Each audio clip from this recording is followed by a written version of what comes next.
Bonjour à tous bienvenue dans notre LinkedIn Live event sur les avantages d'avoir un portail utilisateur pour votre société. Aujourd'hui, nous recevons Patrick Messerly qui travaille dans la société ESB et qui va nous parler de son expérience avec Topdesk et comment ils ont décidé d'implémenter l'outil pour ESB. Alors, bonjour Patrick. Bonjour Sarah. Tout d'abord, on va faire un petit tour de table. Donc, je suis Sarah Valerio, consultante chez Topdesk depuis 4 ans maintenant et Customer Success Manager. Et je vous présente mon collègue Maxime. Bonjour à tous, donc Maxime, Junior Account Manager depuis presque un an maintenant. Et Patrick, hein, tu peux te présenter en quelques mots et nous expliquer également ce que fait ESB. Oui, bonjour de ma part également. Patrick Messerly, je suis responsable informatique ou CIO pour les plus anglophones et je suis aussi partiellement responsable de la cybersécurité. Nous faisons ça en parallèle avec une société externe car comme vous le savez probablement, un CIO ne peut pas être CISO, il y a léger conflit d'intérêts.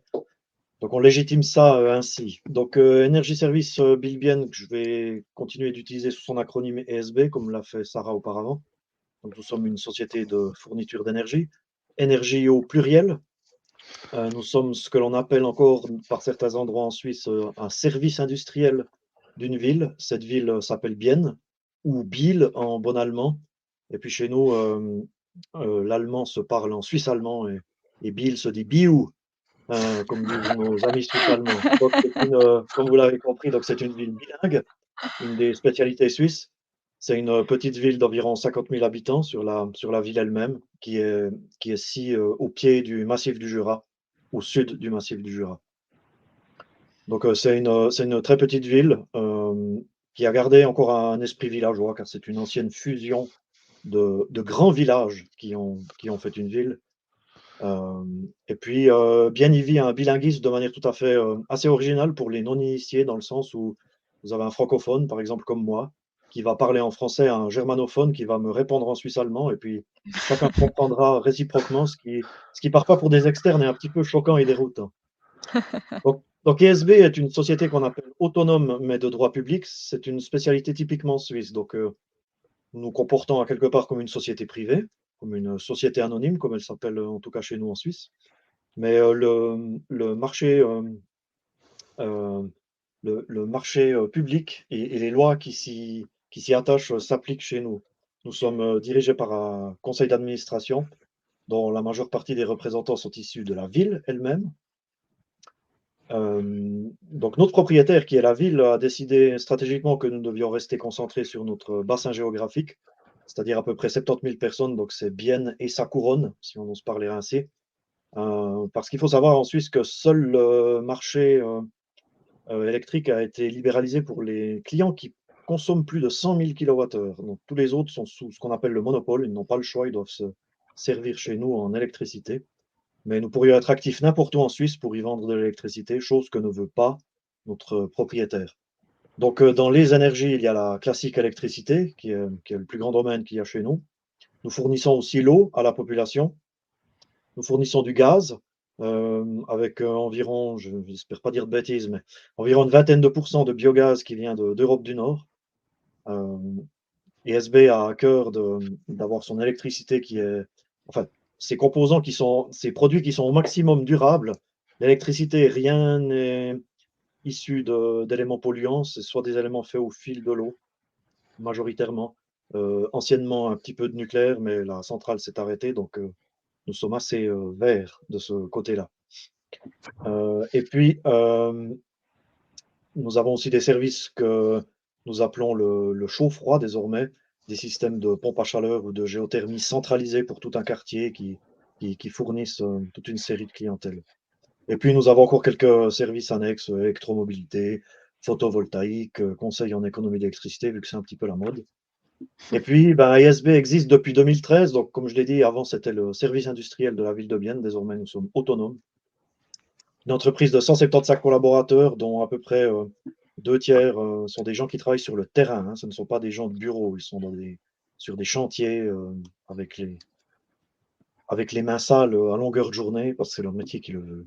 Donc en ce qui concerne ma personne, moi je suis issu de 18 ans de monde hospitalier, avec de nombreuses fonctions. Je suis arrivé chez SB en février 2020. À la base, pas comme responsable, mais ça c'est une longue histoire sur laquelle je ne veux pas forcément m'étendre. Et fin stratège maladroit que je suis pour changer d'emploi, donc j'ai changé d'emploi en février 2020, si vous vous rappelez, aux alentours de février-mars. En tout cas en Suisse, ça a été en mars, il y a eu le premier lockdown suite au Covid. Donc on a très très vite été catapulté pardon, dans le monde du télétravail. Chose pour laquelle, disons qu'organisationnellement, notre société n'était pas encore très prête au niveau du règlement interne, et cetera. Par contre, nous avions une chance, c'est qu'au niveau de l'informatique, tout était prêt. Nous avions un système de virtualisation de postes de clients, donc nous avons très vite pu partir en production et laisser les gens travailler depuis la maison. Et puis, donc en même temps que j'ai commencé, le responsable a annoncé qu'il quittait l'entreprise. Je ne sais pas si je lui ai fait peur, j'espère que non. Mais oui, il s'est quelque peu reconverti dans le métier, donc je pense pas que je lui ai fait peur. Non, ben, pas. En plus, c'est lui qui m'a choisi, donc voilà, petite boutade à part. Donc voilà, je me suis posé la question et comme ESB, objectivement, est vraiment un employeur exceptionnel et puis il y avait toute une équipe qui est en grande partie toujours là, de collègues IT qui étaient vraiment humainement en or, si j'ose dire. J'ai pas trop eu envie qu'on nous amène un externe et puis qu'on casse cette mauvaise ambiance. Et puis dans l'équipe de 8, enfin, nous étions 9 à l'époque avec moi, désormais nous sommes 8, nous faisons avec un petit peu moins. J'ai obtenu le poste par rapport à des externes qui avaient postulé. Donc en mai 2020, j'ai eu la chance de faire un mois pardon, en parallèle avec le CIO partant. Et puis après, en juin 2020, j'étais lâché dans le bain tout seul comme un grand. Voilà. C'est une belle Bien, histoire. ouais. Merci beaucoup pour cette explication bien détaillée. Alors maintenant, commençons par le commencement. Savez-vous nous dire quel a été l'élément déclencheur pour un outil ITSM chez ESB? Oui, alors en juin 2020, nous avons dû empoigner plusieurs problématiques. C'était aussi étroitement lié à l'histoire du Covid et du lockdown. Nous avions toute une série de périphériques mobiles qui avaient été commandés avant. Notre direction générale a eu un fin nez de commander le matériel bien avant, simplement que le matériel est resté un petit peu en attente de livraison. Donc on devait aussi organiser quelque chose là autour. Donc un outil ITSM pouvait aider. Ensuite, nous avions aussi toute la relation avec nos clients finaux. Les clients finaux, c'est les employés, hein. Mhm. L'équipe IT n'a pas accès directement aux clients qui consomment de l'électricité ou un autre média. Ça, c'était quelque chose à revoir, mais alors très très vite. Et puis, il y avait une documentation lacunaire, un inventaire qui n'était pas dans un très très bon état. Et puis, l'outil de ticketing qui était externe à l'outil d'inventaire. Donc, on avait deux outils à l'époque. Et puis le développement, c'était un petit développement maison qui était la paternité de mon prédécesseur. Donc, dans ce contexte, on s'est dit, formons-nous tous un ITIL 4 Foundation, chose que nous avons tous fait, histoire de parler tous la même langue. Je n'ai pas précisé avant, mais dans l'équipe, nous avons majoritairement des francophones, mais nous avons un collègue germanophone. Donc, ça a aussi aidé de parler la même langue au niveau ITIL, terminologie. Et puis, l'ancien outil n'avait pas vraiment un portail self-service très sexy, si on peut parler comme ça. Mais voilà, tout ça a fait en sorte que ces éléments arrivaient au bout. Et puis, c'est aussi une partie de mon ADN. Je suis comme assez très sensible à la documentation et puis à un inventaire, parce que un inventaire, comment voulez-vous offrir des services si vous ne savez pas ce que vous possédez vous-même, surtout suite à un changement Tout de à fait, responsable d'une équipe. c'est sûr. Exact. Mhm. Alors, une petite autre question.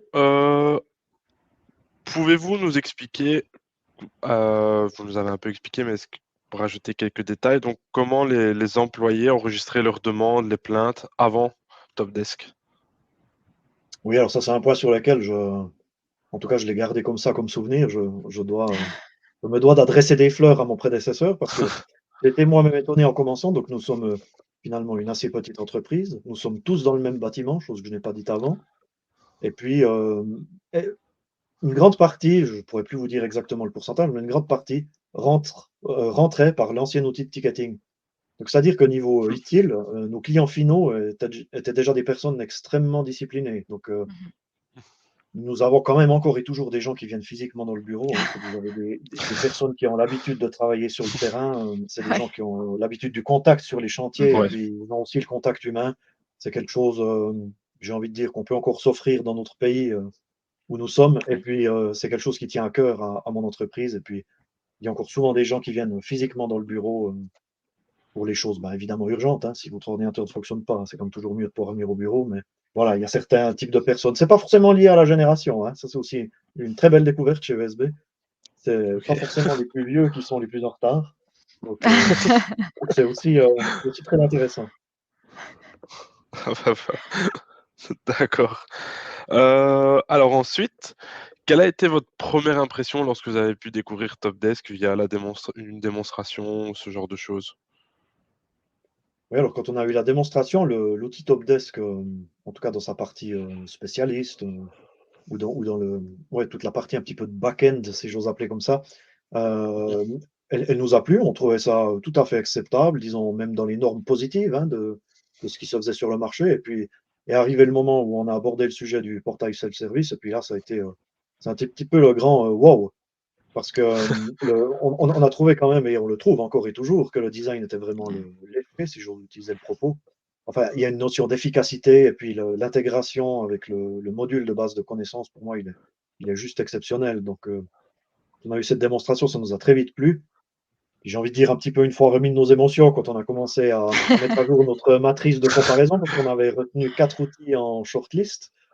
Mhm. Nous avons très vite compris qu'en fait le portail self-service, c'était quelque chose, une sorte de game changer, si j'ose parler ainsi aussi, qui pouvait, selon nos cas d'usage, faire vraiment la différence. Et puis voilà comment nous sommes arrivés dans le monde de Topdesk.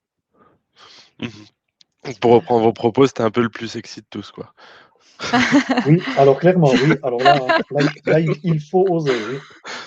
Ok. Mais du coup, après toutes ces différentes étapes, est-ce que vous avez ressenti quelques craintes ou inquiétudes sur, bah, à ce moment-là, une potentielle utilisation de Topdesk dans votre entreprise? Alors sur ce point-là, on va gagner du temps, absolument aucune. Mais après, en toute franchise, on s'attendait quand même un petit peu à ce qu'il y ait des problèmes Mhm. d'utilisation, mais du côté spécialiste, mais Mhm. pas des problèmes d'utilisation de l'outil, plutôt de rigueur. Je reviendrai d'ailleurs un petit peu plus tard, probablement sur ce sujet, dans le cadre de la Mhm. démonstration, mais côté du portail self-service, Ouais.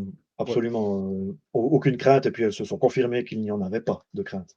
Ah, c'est chouette de Donc l'entendre en tout cas. Mhm. Bah, du coup, je Euh, pense que c'est le moment de passer de l'autre oui. côté du portail, laisser la parole à ma collègue Sarah pour vraiment l'utilisation Voilà. etc. Est-ce que Patrick, tu peux repartager oui, ton écran? c'est fait. Normalement, ça doit être le cas. Super. Est-ce que tu peux nous montrer un petit peu, comment vous avez, implémenté Topdesk?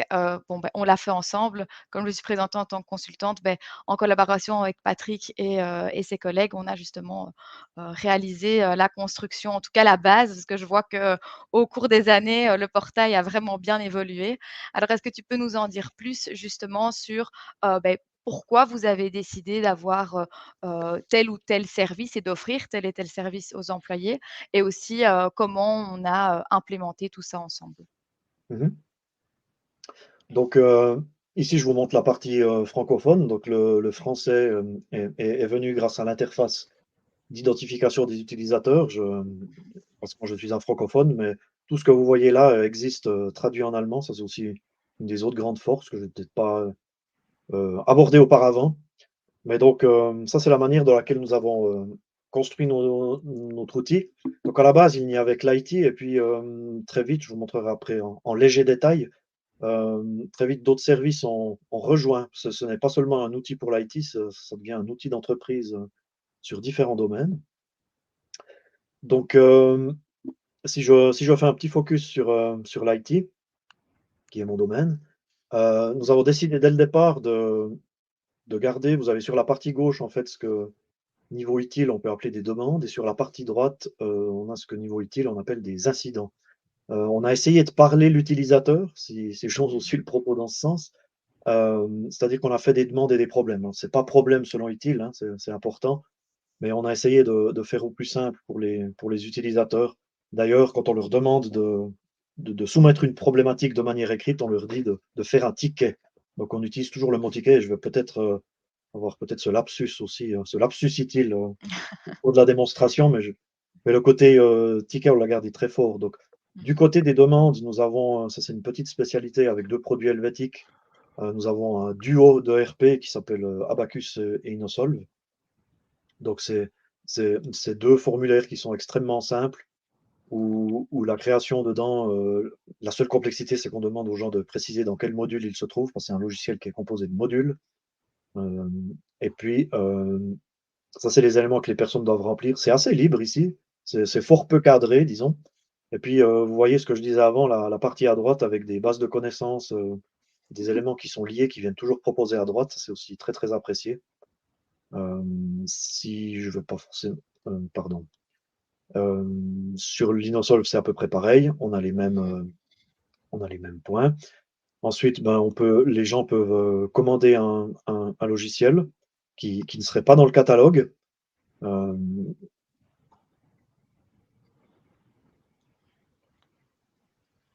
Et avec la possibilité d'afficher de certaines fonctionnalités Oui, par exactement, voilà, rapport c'est au ça que choix précédent.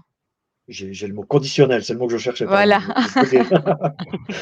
Des choix conditionnels qui se font en fonction du type de demande. Mhm. Demande de matériel, c'est le grand classique, c'est commander un matériel spécifique. Et puis, chez nous, une notion de cyberprotection, c'est l'ouverture et fermeture des VPN. Donc les Mhm. fournisseurs, Topdesk par exemple, pourraient se connecter à distance, mais de base, chez nous, tous les VPN sont clôturés et ils doivent être Oui. ouverts à la demande. Mais ça, je ne vais pas trop vous faire la démonstration, on est en plein projet de changement Mhm. d'outils. Et puis le classique autre. Donc on a gardé un autre pour tout ce que les gens ne comprennent, ou si simplement ils ne comprennent pas où ils doivent s'orienter, on les laisse. Mhm. Le fameux autre qui est complètement libre avec avec un texte présaisi qu'on peut garder ou Mhm. éditer. Ça aide aussi pas mal, on a remarqué. Ça, c'est aussi un apprentissage qu'on a eu.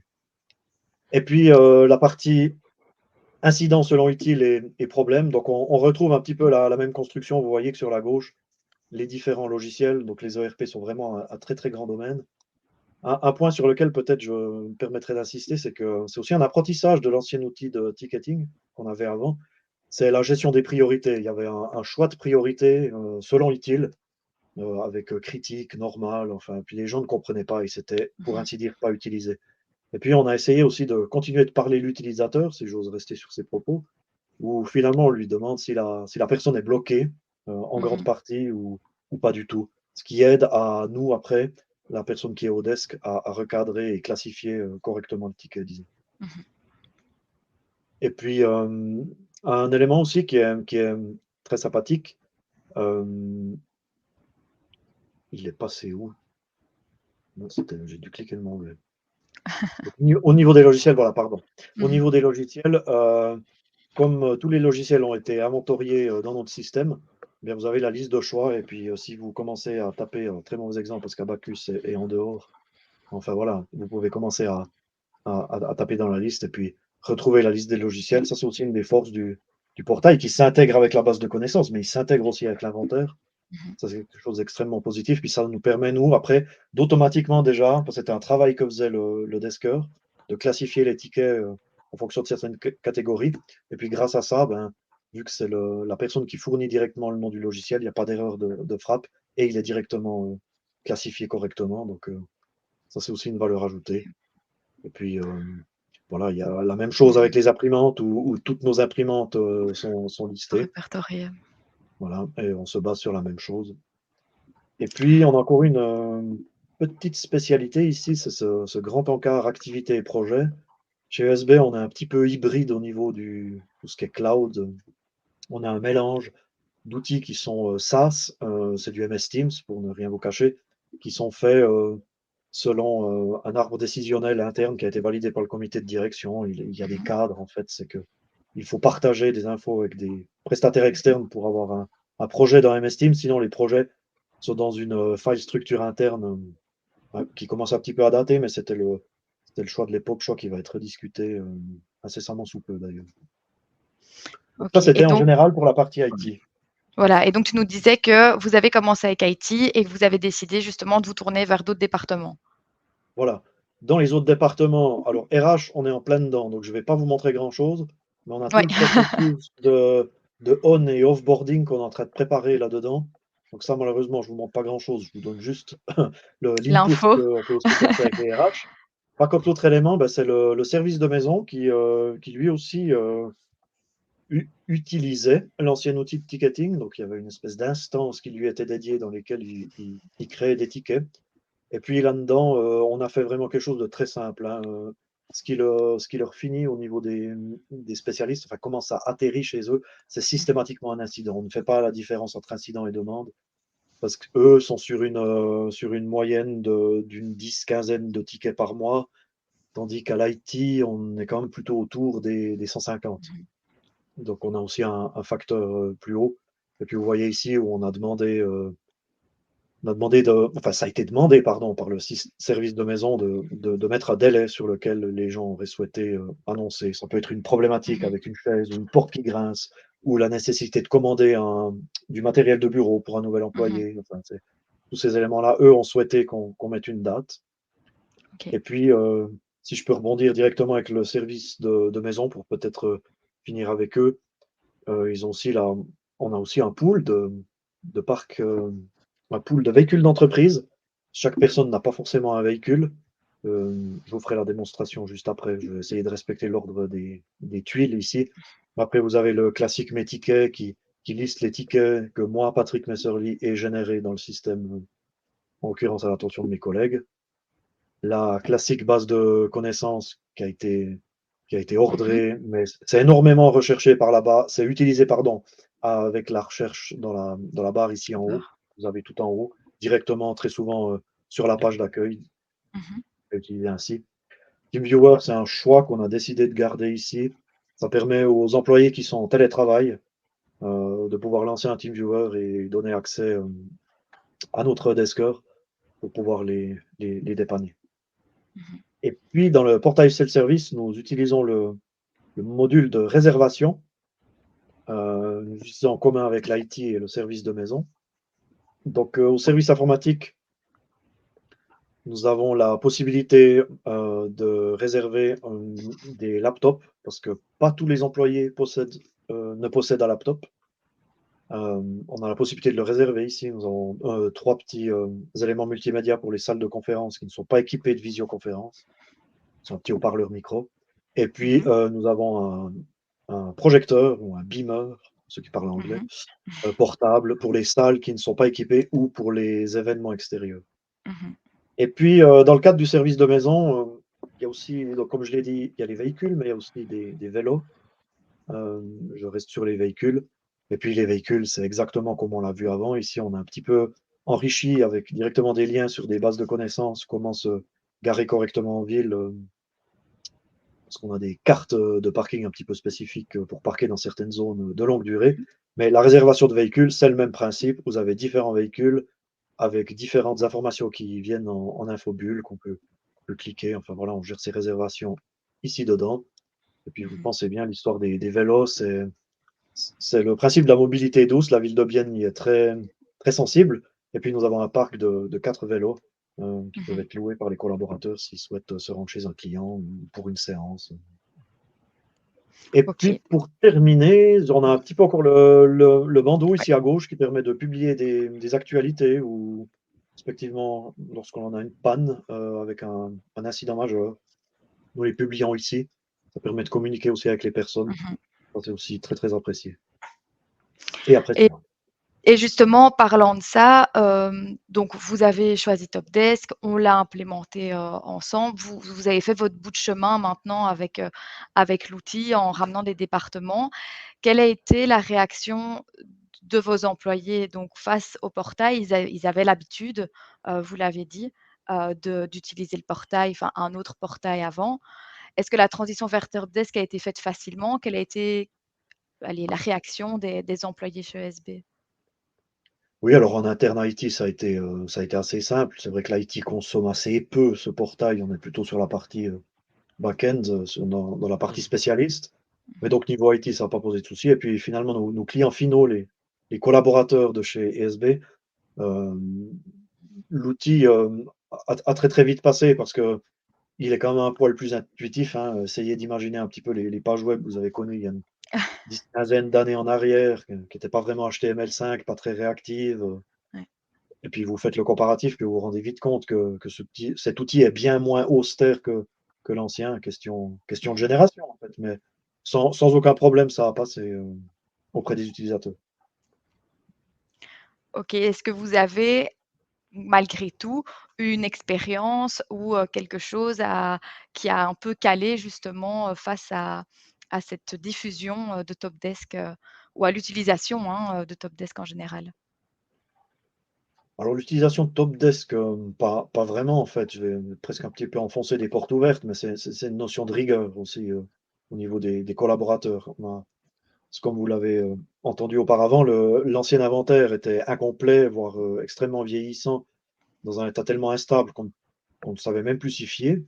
Et Mmh. puis, en finalité, il a fallu tout inventorier, le matériel et le logiciel pour justement permettre de le remonter aussi dans le portail, faciliter la chose. Donc ça a été vraiment, côté rigueur et pas vraiment outil, quoi. Donc c'est plus un problème d'homme avec un grand H ou humain si vous préférez. C'est pas vraiment l'outil, je dirais, moi. Mmh. Et et du coup, qu'est-ce que vous avez mis en place justement pour, enfin, mettre en place cette rigueur et pousser justement les utilisateurs à aller dans ce sens-là? Alors encore une fois, la rigueur, c'était presque plus pour les collaborateurs IT. Donc, au niveau Ouais. rigueur, on n'a pas dû pousser beaucoup les utilisateurs, mais comme vous l'avez vu dans la démonstration, on l'a fait dès le départ et on a un petit peu amélioré. Et donc, on a parlé l'utilisateur, comme je l'ai dit avant. Donc, encore une fois, le Mmh. focus sur le mot ticket. On ne leur parle pas d'accident ou de problème ou de demande. Enfin, peut-être des fois la Mmh. langue fourche, mais on essaye d'éviter. Ouais. Je pense que de ce côté-là, je pense on a visé juste. Et puis, ce que la démonstration ne montre pas, mais comme tu l'as dit avant, Sarah, tu as été étonné, effectivement. Pour nous, c'est déjà l'état actuel ici de la disposition, la grandeur, les choix à disposition dans ces différentes tuiles ou dans son différent Mmh. design. Nous en sommes déjà à la quatrième itération. Donc, dès le départ, nous avions pensé que nous l'avions fait de manière assez simple et logique. Et puis, à l'usure, nous avons remarqué que c'était peut-être pas si logique. Certaines fonctions ou types de demandes qu'on avait imaginées seraient utiles et n'ont jamais été utilisées. Des catégories qui ont été revues. Enfin, Mmh. on a fait quelques débriefings en interne à l'équipe IT. Donc, on a quand même mis en place un processus d'amélioration continue, disons-le comme ça. Ouais. Et puis là, le moteur de formulaire a vraiment aidé. Parce que comme vous l'avez vu aussi, comme on l'a dit avant également, nous avons des choix conditionnels qui peuvent être mis en fonction si la réponse était oui ou non. Mmh. Et puis ça, c'est aussi des choses qu'on a extrêmement améliorées. Donc, ouais, il y a une grosse dynamique là derrière. Et peut-être, précision, quatrième itération en à peu près 2 ans. Donc, on va dire 2 fois par année, on l'a revu. Mmh. Ça n'a rarement été des énormes changements, mais c'est toujours des petites adaptations qu'on a essayé de faire au plus simple. Non, et on voilà, moi qui ai commencé avec vous, on voit vraiment, l'évolution, et allez, vous êtes un très bon exemple ici d'avoir commencé comme beaucoup de nos clients avec, le département IT, et justement d'année en année d'avoir ouvert vos portes vers d'autres départements, et de partager un outil, au sein de la même société. Donc heu donc c'est super. Qu'est-ce que on pourrait vous demander, si vous deviez mentionner, le plus gros avantage de Topdesk, ou les 2 plus gros avantages de Topdesk que vous avez pu tirer, justement depuis, l'implémentation? Bon, bah, sans grande surprise, hein, le portail Le self-service, c'est un petit portail. peu la thématique du jour. Indiscutablement, le portail C'est bien self-service. de le dire. Non, non, mais il y a encore une fois, c'est la côté fraîcheur. Et puis c'est vrai que j'ai pas le côté fraîcheur, pardon. J'ai pas insisté, mais on a les couleurs que vous voyez là ont été faits en accord avec le service de communication en interne chez nous. Donc les images, le logo, les teintes, les différentes couleurs sont dans notre corporate identity. Donc on a respecté ça. Donc c'est des couleurs qui sont habituelles à nos employés, donc elles plaisent, enfin, je trouve encore, mais elles plaisent et elles matchent en fait avec les différentes couleurs qu'on voit dans les bâtiments, dans les différentes salles de réunion ou dans les publications officielles. Toutes ces couleurs que vous voyez là, avec un petit peu de gris noir, un petit peu de jaune, ça c'est clairement la trace de SB. Et ça a aidé. J'aurais j'aurais peut-être pu aussi en parler, mais voilà, c'est fait. Et puis, bah, évidemment, comme on l'a dit avant, il y a le côté aussi du moteur de formulaire qui est lié au portail self-service. Donc, Mmh. ça nous a permis d'amener de la flexibilité. Puis je dirais peut-être même aussi de la simplicité, parce qu'avant, certains formulaires étaient assez longs. Et puis, grâce au choix conditionnel, ben, en fonction de la réponse que vous donnez dès le départ, plein d'options tombent. Donc, ça rend le formulaire à remplir plus léger. Et puis, ça encourage les gens à continuer, si j'ose dire comme ça. Et vous, en termes d'efficacité du côté spécialiste, donc de l'autre côté top desk, le fait d'avoir, un portail, vous avez senti la différence? D'avoir des formulaires plus complets et cetera?